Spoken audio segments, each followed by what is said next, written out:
the quiet one. The stars outside did not blink. They stretched in silence across black space like cold wounds in the void, ancient and watching. Inside the diplomatic shuttle Vesper descent, all was polished chrome and sterile light. Voices murmured, in cautious tones, translators humming beneath every word. 13 species, 13 delegates, all gathered under one fragile promise, peace. And at the end of the long table, alone in a chair that looked too small for the room, sat the human. They called her Juno. She had not spoken once since boarding. Not during the formal greeting, not during the orientation, not even when addressed directly. She only sat there, pale and still, her dark eyes tracking the others with a quiet focus that made the air feel heavier when she looked at you. The silence surrounding her was not just from her own mouth. It spread. It made others hesitant. Their words slower, their smiles brittle. One delegate, a feathered cleric from the Avari Syndicate, had tried to offer her a gift, a folded sigil of soft light. She had simply looked at it. Not cruel, not confused, just empty. And then the gift had burned to ash in the cleric's talons, as if reality itself rejected the gesture. From that moment on, the others kept their distance. Some said it was just human trauma. Others believed she was broken inside, but no one dared to say what they were truly thinking. She didn't belong here, but the council said she did. The Terran Union had sent her, and the Terrans, while new to interstellar space, held a disturbing reputation no one wanted to acknowledge. Aloud, violent, unpredictable, and recently victorious in a war no one remembered starting. Humans smiled too easily, killed too quietly, and when they looked at you, it felt like they already knew what you'd choose. So they let her stay. For 2 days, the journey was quiet. The shuttle glided through dark space, slipping past shattered moons and derelict orbitals like a ghost ship. Delegates made plans, drafted peace accords, drank and argued and debated the future of the galaxy, and Juno watched, unmoving, unblinking, unwanted, until the 3rd day. That's when the Zarnathi envoy stood up. His name was Vuriltha. Tall and serpentine, his scales shimmered with shifting, colors that signaled emotion. Red for anger, violet for suspicion, black for fear. At that moment, he glowed red from jaw to tail tip. "I request the human be removed," he said, his voice like oil over gravel. No one moved. No one replied. Vuriltha clicked his teeth together, a sound like knives being sharpened. You all feel it, the wrongness, the stillness around her. She is not what she claims to be. Her presence distorts the equilibrium of this mission. Juno said nothing. She didn't even turn her head. Perhaps it is culture shock, offered Adriel ambassador, nervously. Humans are— No, Vuriltha interrupted. Do not defend it. This thing does not respond. It does not speak, it does not act. Even machines react, even corpses rot. But she just watches. What kind of creature does that? Another voice spoke. Soft. Trembling. Maybe it's afraid. Everyone turned. It was a translator drone speaking. On behalf of the Solari bloom, a floating hive of luminous spores. Their words were rare, often poetic. Vuriltha's scales turned a stormy gray. Afraid? Then let it leave. Fear is not safety. Fear is danger hidden under skin. The silence that followed stretched too long. Then Juno finally moved. She raised her hand slowly, like someone remembering they had bones, and pointed one finger at Vuriltha. Not accusatory, not aggressive, just pointed. Vuriltha hissed and stepped back, nearly knocking over his seat. See? She threatens. But Juno's hand fell. She stood, legs stiff as if unused for too long, and walked out of the room. Her boots made no sound. They watched her go and no one stopped her. The next cycle, the lights flickered, systems glitched, ambient noise dampened. People said they heard whispering in the vents like wind made of words they couldn't understand. When one of the cleaning bots malfunctioned and sliced open a bulkhead, leaking hydraulic fluid down the walls like blood, The crew filed a report. The report vanished from the logs. By the fifth cycle, 3 delegates had locked themselves in their quarters. 1, the Avari cleric who had offered Juno the gift, was found unresponsive, eyes open, feathers molting, breath shallow. The medic said it looked like their brain had forgotten how to dream. The captain finally called a meeting. "This shuttle is compromised," he said, pale beneath his blue skin. "We are returning to central orbit." But Juno was already waiting in the bridge. She stood at the viewport, watching something outside. The captain approached carefully. "What are you looking at?" She turned, just a little. "Something old," she whispered. It was the first time anyone had heard her voice, and it was worse than her silence. Not because it was loud, not because it was strange, but because it sounded like no voice should survive what hers had been through. "Old?" the captain echoed. "You mean what?" Juno didn't answer. She just pointed again. This time, not at a person, at a place. On the display, a section of dark space rippled. Sensors showed nothing. Visuals showed nothing, but she kept pointing and the ship stopped moving. Not by command, not by failure, but because something outside was holding it still. The power dropped. Gravity failed. Heat began to leak out of the walls as if being stolen. And then the voices began. Not through speakers, through skin. Each delegate heard them differently. Some wept, some screamed, some curled up and tried to stop breathing. They spoke in memories, regrets, fears no one else knew.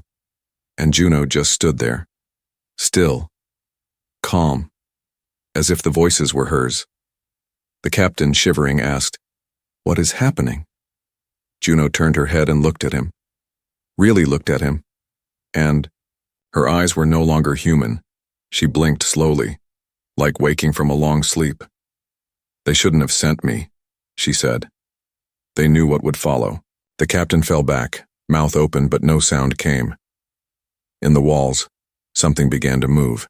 Metal twisted, slow and wet. Panels bent inward like ribs closing around a heart. Red lights flickered to blue. The ship's name erased itself from every display, and from outside the hull something knocked, once, twice, then a long, slow scrape. "What did you bring here?" Vreltha cried, his scales black with terror. Juno answered without looking at him. "Not what? Who?" And then the viewport shattered. Not glass, not pressure, but reality itself buckling outward like glass under a scream. And what came through did not have a name, only a shape that changed too fast for the eye to hold. The last thing anyone saw before the emergency lights failed was Juno stepping forward, arms open like welcoming an old friend, and smiling, but her teeth were wrong. The voice beneath the skin darkness stretched thick and breathing. The diplomatic shuttle Vesper descent no longer drifted through space. It hung somewhere else, somewhere between matter and memory. The hull creaked like bones shifting in a restless grave. The stars were gone. Even the void was gone. Outside, there was only motion. Something vast, moving without sound, brushing against reality like a hand behind a curtain. Inside the shuttle, silence returned, but it was not empty. It was listening. They didn't know how long it had been since the viewport shattered. The clocks had melted into unreadable glyphs.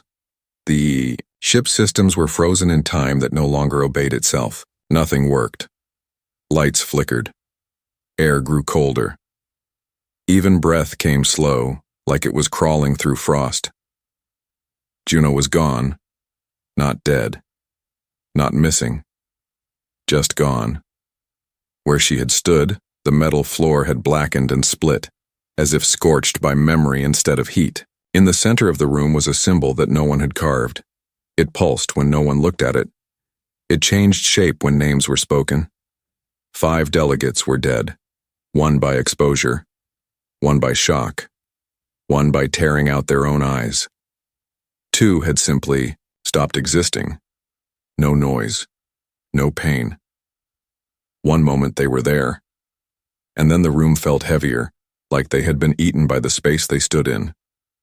Vreltha, the Zarnathi envoy, had locked himself inside the cryo chamber. He whispered to himself constantly, sometimes in his own tongue, sometimes in human languages, sometimes in a voice that didn't match his mouth. She was never human, he muttered. She wore it like skin, like a warning, and we all ignored it. The others didn't argue. They barely spoke. Fear had become a physical thing. The Solari bloom floated near the ceiling vents, dimmer now, leaking spores that no longer glowed. It had stopped transmitting. Its translator drone sat inactive, its speaker black with ash. Only one voice still moved between the halls, a child's voice, faint, playful. It sang nursery rhymes no one recognized in languages no one knew. It echoed through the ship's empty corridors, sometimes near, sometimes far. Once it whispered a delegate's true name, and he collapsed screaming, his eyes bleeding the color of mercury.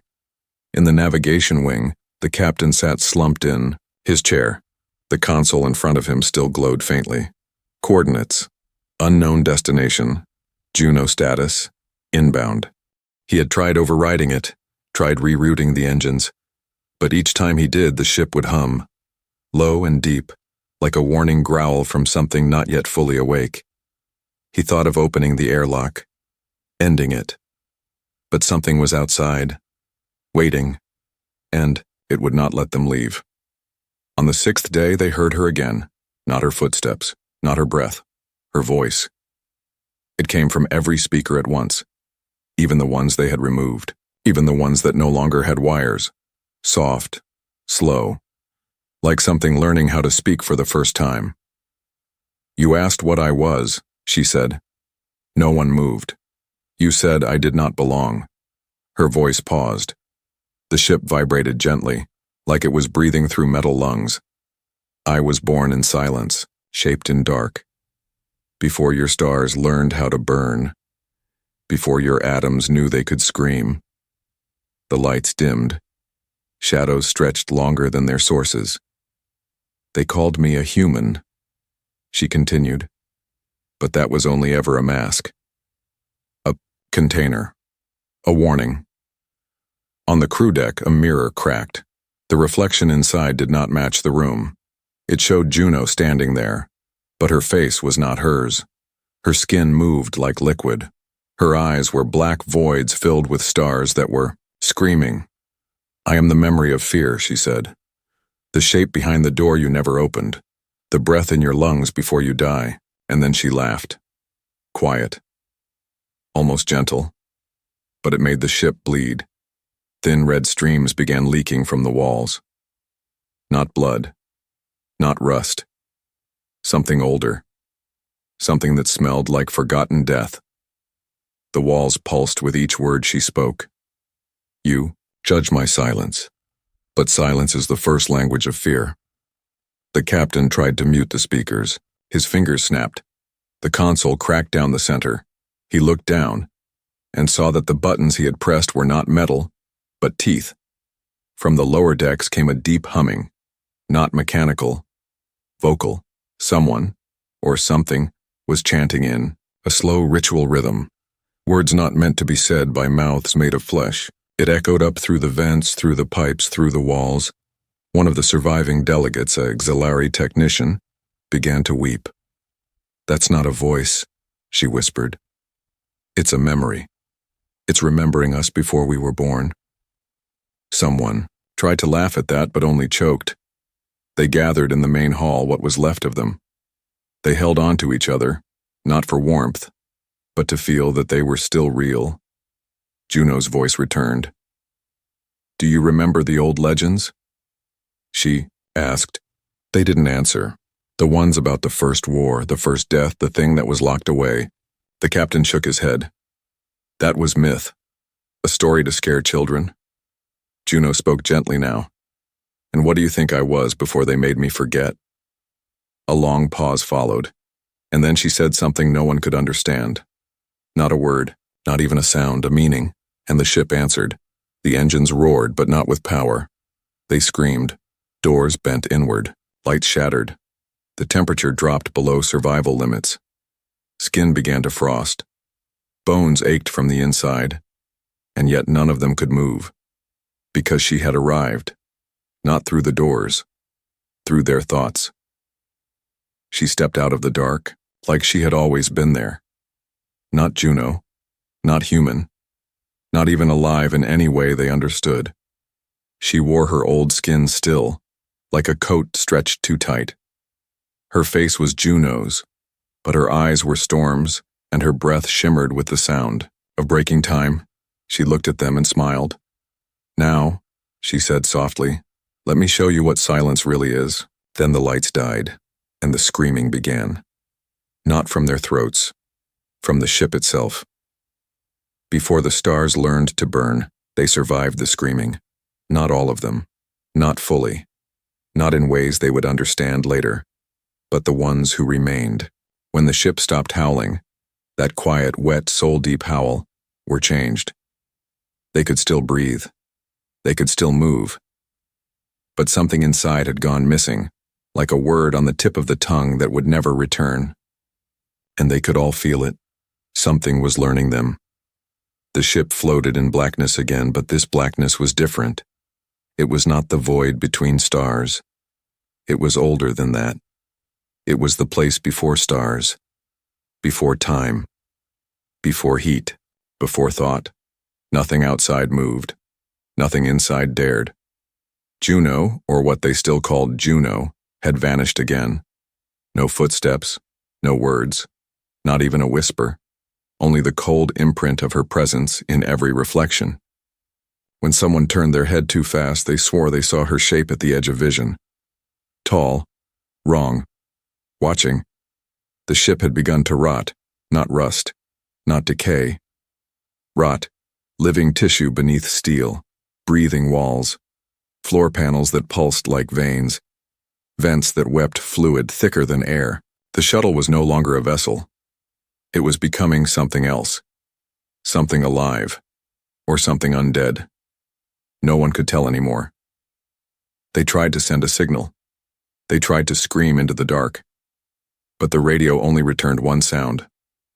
A heartbeat. Slow, steady, not theirs. It beat once every 32 seconds. And with every beat, the ship shuddered slightly, like it remembered a death it hadn't yet experienced. "It's not a ship anymore," one of them whispered. "It's a womb."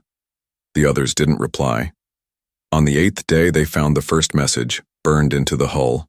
From the inside, no tools, no laser, just char, just black. 7 words. "You will remember what your kind forgot." They didn't know who had written it. They didn't know what it meant. But one of the delegates, an aging scientist from the Uravine Order, fell to her knees and began praying to a god her species had buried 10,000 years ago. "It was real," she whispered. "They buried it under myths. We called it the Silence-born, the forgotten seed, the thing that ended the first stars. We thought it was just a metaphor for entropy." She looked up, tears streaming down her face. But it was real, and they made it human. The others didn't believe her at first. Couldn't. But she wasn't the only one remembering things she shouldn't. The captain had started dreaming of oceans that bled, of cities that lived and breathed and ate the people who built them. He saw machines made of bone, stars that whispered to each other in languages made of screams, and always at the center of it he saw her, Juno, standing in the ruins of something older than time, smiling, not cruelly, sadly, as if she hated what she was, as if she had begged them not to send her. But now, it was too late. On the 10th day, the walls began to open, not doors, not hatches, mouths, wet, slow, pulsing mouths with no teeth and no tongue. They opened in the metal, in the ceiling, in the floor, and they began to sing, a low hum, a note that made the bones in their ears vibrate, a note that wasn't a sound but a memory none of them should have had. They began to remember things from before their species were born, wars that ended galaxies, secrets buried in star cores, gods that were not gods, but ideas that learned how to move. The Solari bloom, once silent and gray, began to glow again. Not softly, violently, pulsing like a signal flare, its translator reactivated without power. "The seed has cracked," it said in 100 layered voices. "The human mask has fallen. The song has begun again." They asked it what the song meant. It said, "The return." Of what? Of the thing you turned into myths. The silence between creation. The voice beneath the skin. The humming grew louder. Now they could hear it in their own bodies, in their teeth, in their bones, in the rhythm of their hearts. Juno returned, not walking, not floating, just appearing, like she had always been standing there, and their minds had only now remembered how to see her. She looked different. Her skin was cracking, not from damage, from pressure, from something inside her pushing out. Underneath, her true form shimmered like a black sun made of shadow and hunger. She did not speak, but they heard her, not with ears, with guilt. Memories they didn't own filled their heads, memories of the first decision to lock her kind away, of the ancient alliance that buried her people in non-existence, of the lie that started life as they knew it, and the truth that their peace was never real, just a cage. Juno's voice came from the walls now. "You feared what we were, so you erased us. You painted us as monsters, and now you wonder why I do not cry." The captain stepped forward. His hands trembled. "What do you want from us?" Her eyes flickered open. They held entire, "Galaxies dying. I want nothing," she said. "I am just the memory, the voice, the echo of your silence." She raised one hand and pointed again, but this time, not at a person, at the heart of the ship, where the engines should have been. A hole opened there, not carved, not mechanical, just a hole that had always been there, waiting.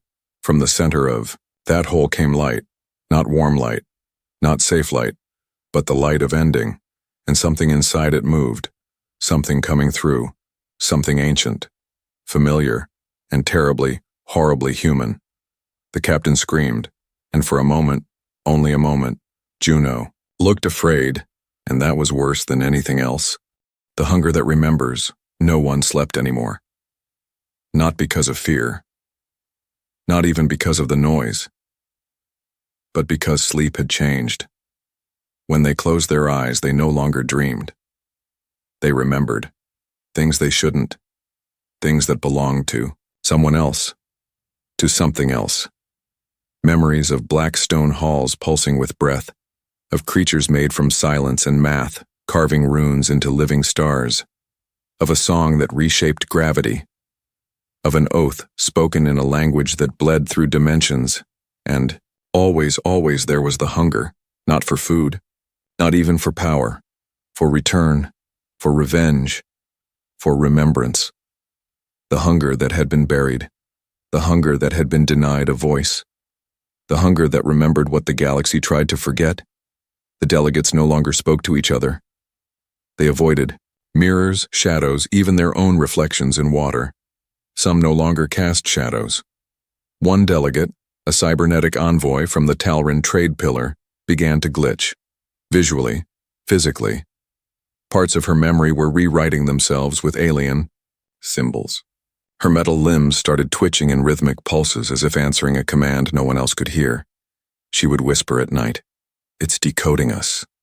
And no one dared ask what she meant. The ship had stopped pretending to be a ship. Hallways changed when no one looked. Doors led to places that couldn't exist. Vast fields under black skies. Corridors made of flesh and glass. Endless staircases whispering Juno's name in voices that sounded like loved ones long dead. One room was full of water. Another full of stars. Another had no gravity, no sound, just a sense that something enormous was breathing behind the walls. And at the center of it all was the core. The hole Juno had pointed to was growing, not in size, in presence. They could feel it now, from every part of the ship, like pressure behind the eyes, like the low note of a scream that hadn't started yet. Something inside the hole was waking up. Juno returned again on the 13th day, but this time she brought a memory with her. Not a vision, not a dream. An experience. Shared. Forced. Every surviving soul aboard the Vesper descent was pulled into it like being drowned in someone else's past. And suddenly, they were no longer on the ship. They stood in a black desert under a red sky. Wind howled with the sound of sobbing. Above them, a mountain of glass and bone rose into the clouds, alive, watching, and at the base of it, there were thousands of her Juno, not copies, not clones, just versions, echoes, each one slightly different, some tall, some small, some monstrous, some childlike, all silent, all staring at something in the sky. And then it came, from above, a burning shape, white, bright, loud. The first human ship, and with it, fire. Fire that did not warm. Fire that erased. They watched, helpless, as the Junos burned. No resistance, no fight. Just surrender, not from weakness, but from betrayal. Because they had known this would happen. Because they had been promised something else. Because they were never meant to survive. The vision ended. They fell to the floor, shaking, vomiting, screaming, and Juno stood there, no longer smiling, no longer angry, just tired. "We welcomed you," she said softly. "We opened our sky. You answered with genocide." The captain, half mad, tried to speak. His mouth bled. "That war," he gasped. "That was history. We didn't know."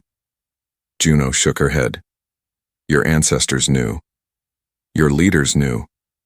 They buried us. Not because we were a threat, but because we were a mirror. And you hated what you saw." The Solari bloom pulsed once. Its translator sparked. "She speaks the old truth," it said. "The Silence-born were not monsters. They were memory. The memory of what the stars once were. What we once were." The others turned to it. The bloom shimmered in shame.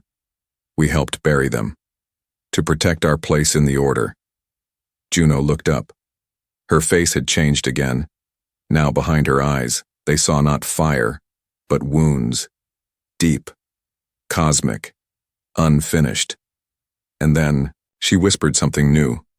"He is waking." They didn't ask who. They didn't want to know. But the ship did, because the ship began to twist. Metal screamed. The walls cracked. The hole in the core pulsed with unbearable light. And something stepped out, not through the hole but from inside them, each of them, a second shadow, a second mind. Something that had been watching, hiding, feeding. And now, it wore their faces. The hunger had learned their shape. They ran. They screamed. They died. One by one.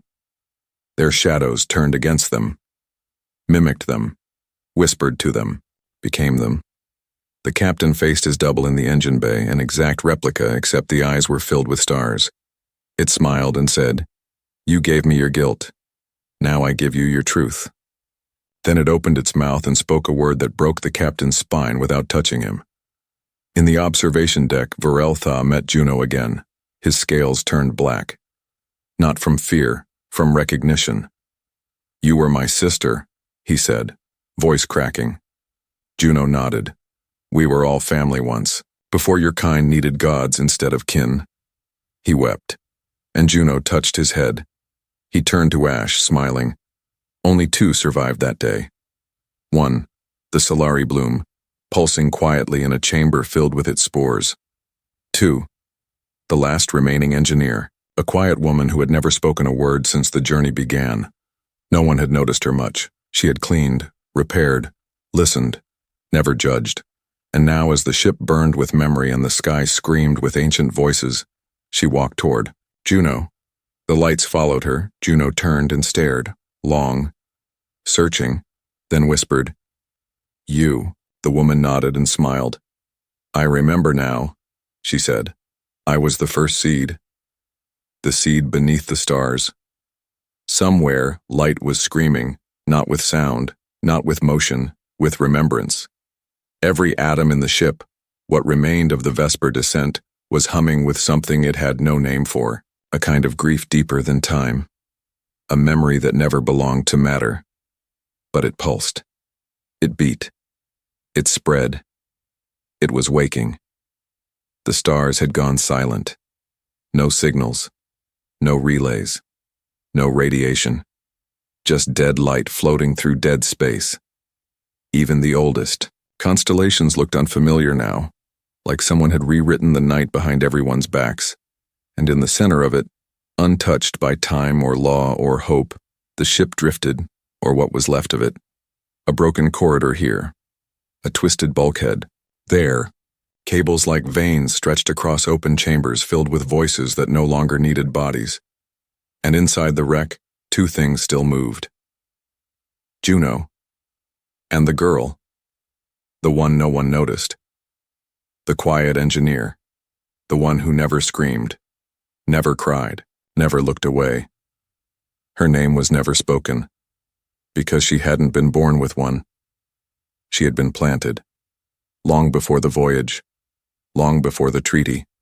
Long before even the first war. She was the seed. The one the silence-born left behind. The one who would remember when Juno finally awakened. Now they stood across from each other in the remains of the ship's memory core. It wasn't a room anymore. It was a shape made of memory and metal. Part cathedral, part prison, part wound. The girl, no longer just a girl, stood with her hands open, waiting, glowing faintly. Juno looked at her with something close to sorrow. "We were never supposed to meet like this," she said softly. The girl nodded. "But they forced it. They made us forget, made you forget, and buried me." Her voice sounded like three voices, layered, harmonized, familiar. Juno's breath caught. "Your voice?" "Yes," the girl whispered. "It's yours." Outside the broken ship, the stars were watching, but they were not stars anymore. They were eyes, opened wide across the galaxy, watching the reunion of things that were never meant to find each other again. The silence, born had not been destroyed. They had been scattered, fragmented across time, seeded into myths, buried in bloodlines. And now, two of them had awakened. The girl stepped forward. Her skin cracked, not in pain, but in transformation. Underneath, light moved like ink. Veins of memory glowing blue and black. Symbols rising, on her arms ancient and impossible. "They used us," she said. "They were afraid. They cut pieces of us and called them gods. They burned our names and called it history." Juno fell to her knees. She could feel it now, the full weight, the full shape of what had been taken from her. The girl knelt beside her and touched her face. "It's time to take it back." Across the galaxy, things began to unravel. A mining colony in Sector 12 reported seeing a second sky open above them. Then silence. A diplomat on a pleasure barge screamed herself into a coma after seeing her reflection blink with another. Faced an artificial moon shattered under no force at all, just a sudden, cosmic absence, like it had been unchosen by reality. And above every world, the stars began to hum. A song, a sound not heard since the first atoms spun into light. The song of remembrance. Back in the shattered heart of the Vesper descent, Juno and the girl began to change, not into monsters, not into gods, but into what they always were. Voices, pure and ancient. Truth that could walk. They no longer needed mouths, no longer needed skin. They moved like light, but heavier. Like grief turned into gravity. Every breath around them bent space. The remnants of the ship cracked apart, floating in stillness as they rose into the open. Beneath them, the hole, the one in the core, was no longer a hole. It was an eye, and behind it something stirred. The thing the stars forgot, the thing the galaxy betrayed, not a creature, not even a being. A law. The first law, before entropy, before decay, before life. A law that once whispered, "Everything that is born must return to silence." Juno spoke one last time before the fall, but not to the girl, to the galaxy. You feared us because we were mirrors, but now you will see yourselves fully. The girl raised her hands and the stars screamed. Entire solar systems blinked out of sync. Time fractured like glass. Cause and effect reversed in small pockets of reality. A ship near the void belt began to birth its own crew, perfect replicas with memories they hadn't lived yet. The Silence-born were returning, through memory, through blood, through fear, and with them came the hunger that remembers. In the deepest vaults of old worlds, relics began to glow. Monuments built over forgotten ruins cracked open, and the artificial intelligence at the Galactic Archive, which had monitored history for 5,000 years, issued a final message. Origin protocol breached. Cognitive lock failing. Primary myth confirmed. Silence-born awakening. God seed detected. Abort. Then it went dark. And in the void, in that ancient space between thoughts, he rose. The first one. The original voice. Not Juno. Not the girl. Not even the hunger. The father of silence. He had no shape. But you knew he was looking at you, no matter where you were, no matter who you were. And when he spoke, you didn't hear it with your ears. You felt it in your guilt. And he said, I remember what you did. The galaxy that forgot its name first came the silence, but it was not empty. It was full of names no one remembered, full of screams trapped in the seams of time, full of gods that had been smothered under the weight of convenience, a silence so dense it warped space around it. This was not the end of everything. This was the beginning, the true beginning. The galaxy had no center anymore. The great archive was gone. The peace accords were dust. Hundreds of systems no longer answered to light or time. They spun in impossible directions, their histories bending inward like crushed bones. Stars flickered like dying memories, and planets began to whisper old names into the void. On the edge of this collapse, floating between timelines and truths, the remnants of the Vesper descent were still burning, not with flame, but with revelation. She stood at the center of it all. Not Juno. Not the girl. Not anymore. They had merged, become one voice. The echo. The final shape of the silence-born. Their skin shimmered like shattered glass reflecting forgotten dreams. Their eyes were filled with gravity. Every breath they took erased a piece of history the galaxy had tried to keep hidden. Around them, the wreckage of the shuttle drifted like bones from a myth. And across the stars, the voice of the Father continued to speak. He did not roar. He did not threaten. He remembered, and his memory was enough to break civilizations. I remember the first betrayal, he said, when you took light from our gift and used it to blind yourselves, when you took silence and turned it into noise, when you took Juno and gave her a name that was never yours to speak. Systems fell, not to war, but to recognition. When a mind finally remembered what it had done, it cracked. And one by one, entire species began to understand what they had erased. The silence-born were not monsters. They were the ones who kept the balance. They were the ones who held the stories before time could lie. They were the memory of truth, and that memory had now returned. A council of survivors scattered across what was left of habitable space sent out one last transmission. It was a question, a plea. What do you want? The echo heard them, from where she floated, half woman, half light, all memory. She looked into the message with something like sadness and replied, I want what was taken. They didn't understand at first, but she showed them, not with words, with grief. And suddenly, across every mind still capable of thought, the vision came. The last galaxy, before this one. A perfect ring of light and silence, maintained by the silence-born. A place where creation was careful, respectful. Stories were sacred. Life was not measured in dominance, but in depth. Then came the hunger. Not the silence, Borns theirs, the ones who called themselves explorers, the ones who colonized time, the ones who bent entropy into progress.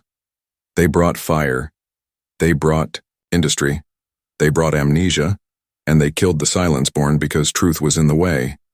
They rewrote the stories, painted the dead as devils, built religions out of guilt and systems out of forgetting, and called themselves civilized. Now, the last Silence-born had returned, the Father had risen, and the question was no longer what do you want? It was what will you choose?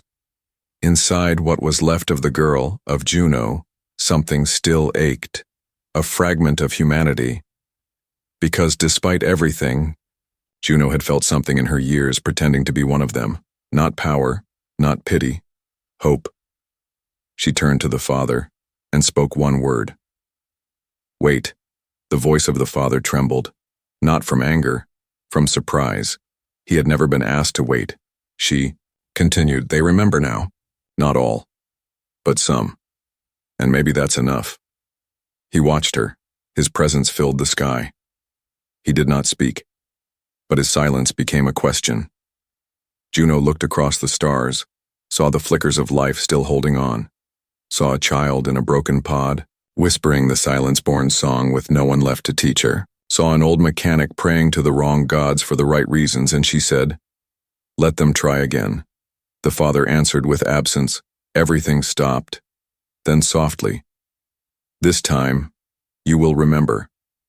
A new silence fell, not heavy, not cruel, sacred. The stars aligned into new patterns. Names reformed. Planets blinked back into order. But something had changed. In every being who survived, there was now a memory, a true one, unshakable, of Juno, of the seed, of the betrayal, and the gift. The Silence-born were gone, but not forgotten. They were now part of the fabric again, woven into gravity, into story, into sleep. Every breath of wind now carried their warning. Do not forget us again. Somewhere on a new ship crossing a new sky, a child asked, who were they? And the elder replied, they were the ones we buried, and the ones who forgave us.